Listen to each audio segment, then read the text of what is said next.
अभय जी प्रणाम। क्या हाल चाल है? ये हालिया दौर जो समझ में आया आपको निफ्टी का 26 से ये 24 25 300 तक का सफर, वजह क्या है इसकी? मतलब आपने अर्निंग सीजन को बहुत अच्छी तरीके से खेला, इवन एफआईआईस फ्यू इंस्टेंसेस पे उनकी बाइंग थी, इंडेक्स में काफ़ी शॉर्ट कवर किया, बट ये सडन लोअर स्विंग का कारण क्या था? अभी मैं इसी न्यूज़ रूम में शाम के कार्यक्रम के लिए लक्ष्मण जी से बात कर रहा था, तो एग्जैक्ट एक रीजनिंग इसके पीछे खड़ी करनी बहुत मुश्किल है। आपका टेक क्या है इस हालिया डिप पर, अभय जी? जी नमस्कार Virendra ji, first of all. दूसरा, ये जो करेक्शन है हमने देखा निफ्टी में तो है, और स्मॉल कैप मिड कैप में ज़्यादा है, मैं कहूँगा स्टॉक स्पेसिफिक काफ़ी जगह। मेरा ये मानना है कि ये थोड़ा एक टेक्निकल करेक्शन की तरह है, जो उन मार्केट्स में आते हैं जो कुछ रिटर्न जनरेट करते हैं शॉर्ट वाइल में, शॉर्ट ड्यूरेशन में। तो एक इन्वेस्टर्स की कम्युनिटी है जो प्रॉफिट बुकिंग करती है, थोड़ा कैश में जाते हैं, वापस रीअसेस करते हैं। फंडामेंटली मुझे वीरेंद्र कोई प्रॉब्लम नहीं लग रही है अभी भी, क्योंकि जो रिजल्ट्स आए हैं, काफ़ी रिजल्ट्स ऐसे आए हैं जो हमारी उम्मीद से बेहतर थे मिड और स्मॉल कैप स्पेस में, और जो कमेंट्री भी है वो ओवरऑल पॉजिटिव है। तो मैं कहूँगा कि अगर 10 रिजल्ट्स आए हैं तो उसमें से एक रिजल्ट ऐसा होगा जिसने आपको उदास किया होगा या आपको निराश किया होगा। जो बाकी 9 रिजल्ट्स हैं उसमें से 2 या 3 ऐसे रिजल्ट्स आए हैं हर अक्रॉस द बोर्ड जो उम्मीद से बेहतर हैं। कमेंट्री हर जगह मैं सुन रहा हूँ पॉजिटिव है, डोमेस्टिक कंजम्पशन, एक्सपोर्ट्स। तो फंडामेंटली मुझे कोई तकलीफ नहीं लग रही है। थोड़ा एक टेक्निकल करेक्शन है, ये आता है, हो सकता है हमने काफ़ी समय से ना देखा हो, तो थोड़ा लोग सरप्राइज हैं, पर other than profit booking, increasing of cash allocation in the portfolios, reassessing strategy going into calendar year to 2026, I think ये थोड़ा मेरा ये रीडिंग है कि इससे ज़्यादा कुछ नहीं है, और इससे ज़्यादा किसी को लेना भी नहीं चाहिए। ओवर एनालिसिस करने का इसका मतलब नहीं है मेरे हिसाब से। ओके अभय जी, आप बहुत ही ऑप्टिमिस्टिक फिलहाल साउंड कर रहे हैं, ऐसे मूड माहौल में भी तो हिम्मत देने के लिए तो बहुत शुक्रिया जनता को। हालांकि आपने थोड़ा रिजल्ट के बारे में बताया, लेकिन और डिटेल में मैं समझना चाहूँगी। हम समापन की ओर बढ़ रहे हैं, निष्कर्ष निकालना हो तो कोई एक ऐसा सेक्टर या 2-3 सेक्टर अगर आप कंफर्टेबल हो बताने को लेकर, जहाँ पे सिर्फ ग्रीन शूट्स नहीं बल्कि फुल फ्लेज रिकवरी देखने को मिली है और आगे चलकर आपको लगता है कि यहाँ पर बड़े मल्टी बैगर्स निकल सकते हैं, तो वो कौन सा स्पेस होगा? ये क्लियर स्पेस श्रेया जो दिख रहा है वो फार्मा में दिख रहा है। आप देखिए अक्रॉस द बोर्ड बड़ी कंपनी, छोटी कंपनीज, मीडियम साइज कंपनीज, हर कंपनीज के रिजल्ट्स अच्छे हैं। जो जेनरिक एक्सपोर्टर्स हैं उनकी भी पाइपलाइन इंप्रूव हुई है, प्राइसिंग पे भी प्रेशर कम है, रॉ मटेरियल कॉस्ट कम हो रही है। प्राइसिंग प्रेशर जितना था ले चुके हैं पिछले 2-3 क्वार्टर में। तो मुझे लगता है कि एक जो फार्मा सेक्टर है अक्रॉस द बोर्ड, वो मुझे लगता है कि जैसी उम्मीद थी कि एक टर्न अराउंड की तरफ बढ़ता रहेगा, अब क्लियरली ग्रोथ फेज में जा रहा है, और स्पेशली उसमें जो छोटी और मिड साइज फार्मा कंपनीज हैं वो मुझे लगता है कि और भी बेहतर करेंगी। दूसरी तरफ जो स्पेस है वो जो हम ईएमएस स्पेस की बात करते रहते हैं, उसमें भी मुझे लगता है कि जो रिजल्ट्स हैं इक्का दुक्का को छोड़ के वो भी एक अच्छे डायरेक्शन में आए हैं। तो ये 2 स्पेसेस हैं, और तीसरा जो स्पेस है जिसमें एक अगेन जो मैं सुनना चाहता था, एक पॉजिटिविटी है, वो है बैंकिंग एंड फाइनेंशियल सर्विसेज में। और बैंकिंग और फाइनेंशियल सर्विसेज में स्पेशली छोटे बैंक्स और एनबीएफसीज में काफ़ी प्रेशर कम दिखा है इस बार। एनपीएस का स्लिपेजेस भी कम है, रिकवरीज भी इंप्रूव हुई हैं, कॉस्ट ऑफ फंडिंग कम हुई है, लिक्विडिटी भी मिल रही है उनको लोन देने के लिए। तो आई थिंक ये बैंकिंग एंड फाइनेंशियल जो स्पेस है, ये भी मुझे लगता है कि अब ये अपर साइड पे सरप्राइज करेगा। तो ये 3 सेक्टर्स हैं हमारे रेडार पे श्रेया, जहाँ पे मुझे काफी पॉजिटिव आउटलुक है मेरा।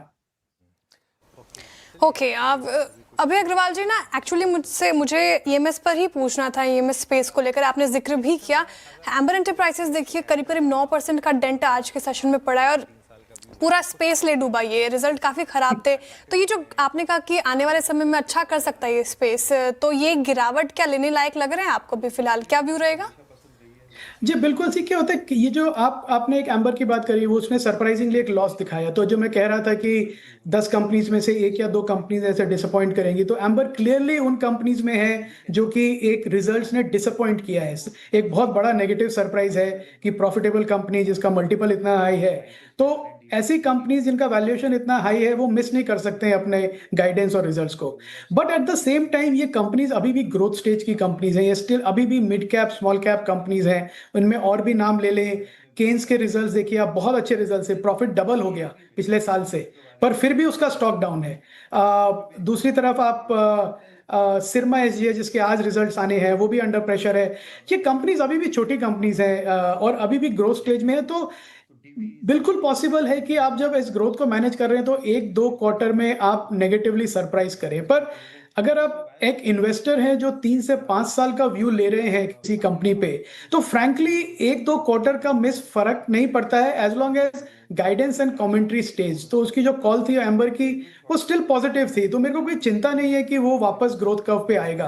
केन्स के रिजल्ट पिछले क्वार्टर में खराब थे, इस क्वार्टर में बहुत ही अच्छे हैं, बेटर देन एक्सपेक्टेड। तो ये तो चलता रहेगा। ग्रोथ कंपनीज का क्वार्टरली बेसिस पे देख के ओवर रिएक्ट करने का मुझे नहीं लगता कोई मतलब है, श्रेया। ओके, ओवर रिएक्शन पे बहुत अगर आप देखें प्रतिक्रिया नहीं देंगे आप, और उसको बहुत तवज्जुन आप सही भी नहीं समझते। अच्छा, आपके आने से पहले अभय जी, आज हम बात कर रहे थे L&T फाइनेंस की। लुक एट B2, क्या शानदार मूव रहा, ऑल टाइम हाई पे। मुझे मालूम है आप हमेशा कुछ ना कुछ स्पेस में एक ऐसा स्टॉक खोज के लेके आते हैं जो possibly next phase of I think उस सेक्टर की स्ट्रेंथ में पार्टिसिपेट करे। NBFCs में कोई फाइंडिंग आपकी हाल फिलहाल की? जी नहीं, अभी एनबीएफसीज में कुछ हमने ऐड नहीं किया क्योंकि पोर्टफोलियो में ऑलरेडी 24% एलोकेशन है फाइनेंशियल सर्विसेज का, तो वीरेंद्र उसको बढ़ाना नहीं चाहते हैं। जो हैं हमारे पास छोटे बैंक्स और एनबीएफसी, बस उन्हीं को मेंटेन किया है हमने। पर अगेन जो नंबर्स आ रहे हैं सारे प्लेयर्स के, तो मेरी उम्मीद है कि ये सेक्टर आउट परफॉर्म करेगा। ओके, अच्छा, एक स्टॉक आपने रिकमेंड किया था, फ्यूजन फाइनेंस। मेरे ख्याल से अभी भी आप लोग होल्ड कर रहे हैं, और यहाँ पे टेक क्या है आपका? जी, हमारे मॉडल पोर्टफोलियो में है वो, और उसका रिजल्ट्स मैं कहूँगा काफ़ी अच्छे थे, क्योंकि क्लियरली टर्न अराउंड की तरफ बढ़ रहा है। मेरा बाय रिकमेंडेशन नहीं है, हमारे मॉडल पोर्टफोलियो में है, पर आप उसका रिजल्ट देखें तो ऑलमोस्ट ब्रेक इवन हो गया है, लॉस बहुत कम हुआ है, मैनेजमेंट की गाइडेंस भी बहुत स्ट्रांग है towards AUM growth, balance sheet भी बहुत स्ट्रांग है, तो हर तरह से वो कंपनी जो है अपने रिजल्ट्स पे फायर कर रही है। पर जिस तकलीफ से ये कंपनी गुजरी है, जैसे बॉटम ऑफ द साइकिल जब कंपनी जाती है, इन्वेस्टर्स का भरोसा इतना तोड़ते हैं कि उनको बहुत आउट परफॉर्मेंस दिखानी पड़ती है 2-3 क्वार्टर तक, जब तक वापस इन्वेस्टर्स का इंटरेस्ट आए। तो आई थिंक फ्यूजन फाइनेंस को डेफिनेटली 1-2 क्वार्टर और जो उन्होंने गाइड किया है उसके लेवल का परफॉर्मेंस या आउट परफॉर्मेंस दिखाना पड़ेगा। पर ये कंपनीज ऐसी हैं कि जो आपको 2000 करोड़ 2500 करोड़ के मार्केट कैप पे 0.6-0.8 टाइम बुक वैल्यू के मल्टीपल पे मिल रही है, जो कि जब मार्केट इन तक रिएक्ट करेगा पॉजिटिवली, ये 2 टाइम बुक वैल्यू पे चली जाएंगी। तो एक अच्छा अपॉर्चुनिटी है for long term investors. Fusion micro finance, और एक और सुझाया था अभी जी आपने कार ट्रेड, उसने भी शानदार रिटर्न्स दिए थे पिछले 6 महीने में, देख रहे 73% का रिटर्न। ऐसे कोई और स्टॉक्स जो आपने आइडेंटिफाई किए हो और हाल फिलहाल में अपने पोर्टफोलियो में जोड़े हो सर? जी, मैंने पिछली बार भी आपसे बात करी थी, हमने मॉडल पोर्टफोलियो में ऐड किया था सिनोरस। आई थिंक वो सिनोरस भी आज ऑल टाइम हाई पे है। सो आई थिंक जहां पे आउट परफॉर्मेंस है, क्लियर डायरेक्शन है, मार्केट रिवॉर्ड भी कर रहा है ग्रोथ कंपनीज को। एक कंपनी जो अभी हमने मॉडल पोर्टफोलियो में ऐड करी है वो है आइनॉक्स इंडस्ट्रीज, आइनॉक्स इंडिया, जो क्रायोजेनिक टैंक्स बनाते हैं डिफरेंट एप्लीकेशंस के लिए, और उसमें सबसे बड़ा बेट है। और इसके रिजल्ट्स भी आए थे, अच्छे रिजल्ट्स है, पर अगेन मार्केट का रिएक्शन अच्छे रिजल्ट्स बुरे रिजल्ट्स को समझना थोड़ा मुश्किल हो जाता है। But very well manage company, काफ़ी बड़ा प्ले है क्रायोजेनिक फ्यूल के स्टोरेज में अक्रॉस द बोर्ड। तो मुझे लगता है कि ये अगेन कंपनी है जो एक मल्टी बैगर बनने की तैयारी में है अगले 2-3 साल में। आइनॉक्स विंड, अच्छा, एक बार निफ्टी को देखता हूँ, फिर मैं अपने प्रश्न की तरफ आऊँगा। थोड़ा सा अगर आप देखें वो 25,500 की ट्रेजेक्ट्री को छोड़ के थोड़ा सा नीचे की तरफ आता हुआ। अच्छा, एक बास्केट, एक स्पेस जिसको लेके सब थोड़े डाउटफुल हो गए होंगे अभय जी, वो है ऑटो। शानदार अगस्त, शानदार सितंबर, अक्टूबर, उसके बाद थोड़ी सी क्रैक आए पोस्ट मंथली सेल्स फिगर। हालांकि एमएनएम ने फिर स्ट्रेंथ दिखाई क्योंकि नंबर्स बहुत स्ट्रॉन्ग थे, लॉन्चेस स्ट्रॉन्ग थे। अभी ऑटो में क्या पकड़ के चलना चाहिए? I mean two wheeler space में या फिर कॉमर्शियल व्हीकल सेगमेंट में, पैसेंजर व्हीकल सेगमेंट में? जी, आई थिंक ऑटो में जो मेरी समझ है कि आपको जितना बड़ा प्लेयर मिले उतना बेटर है, क्योंकि इसमें अलग अलग स्पेसेस है। Four wheeler EV, two wheeler EV, commercial vehicle, international markets, exports, काफ़ी बड़े सेगमेंट्स हैं इसमें। और जो एमएनएम की बात करी आपने, तो उसमें फिर फार्म इक्विपमेंट भी आता है, ट्रैक्टर्स भी आ जाते हैं। तो आई थिंक इन्वेस्टर्स को rather than looking at auto sector as one sector, उनको पिक एंड चूज करना पड़ेगा कि क्या वो किसी स्पेसिफिक सेक्टर में बेट करना चाहते हैं। जैसे टू व्हीलर है, या फिर उसमें ज़्यादा ग्रोथ दिख रही है, टू व्हीलर ईवी में ज़्यादा ग्रोथ दिख रही है, या फिर मेरे हिसाब से क्योंकि इस समय अभी भी अनसर्टेनिटी है, तो बेटर ये रहेगा कि एक डाइवर्सिफाइड प्लेयर के साथ रहें, क्योंकि जहां पे भी आपको ग्रोथ मिले वहां पे आपको अपॉर्चुनिटी मिले। तो मेरी एडवाइस यही रहेगी इन्वेस्टर्स को इस स्पेस में। मुझे लगता है कि ये अच्छा स्पेस है because of the good season.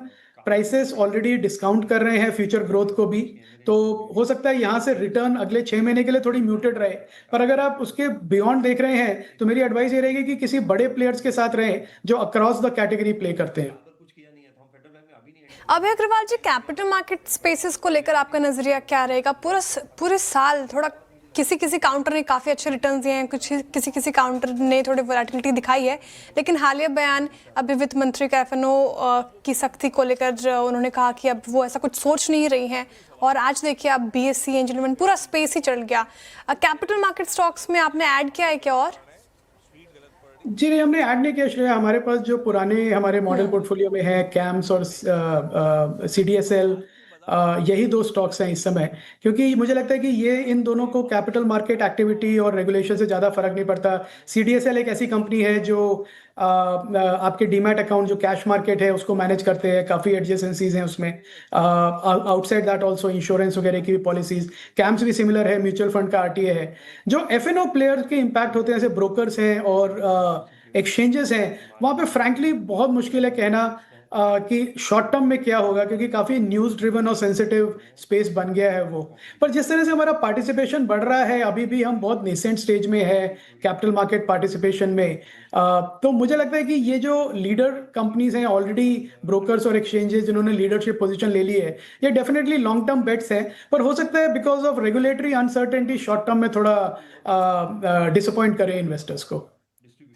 Okay, ठीक है। तो फिलहाल ये व्यू हो गया कैपिटल मार्केट स्पेस पे। बहुत शुक्रिया अभय जी आज हमारे साथ जुड़ने के लिए, तमाम सवालों के जवाब इतने अच्छी तरीके से देने के लिए। बहुत शुक्रिया आपके वक्त के लिए।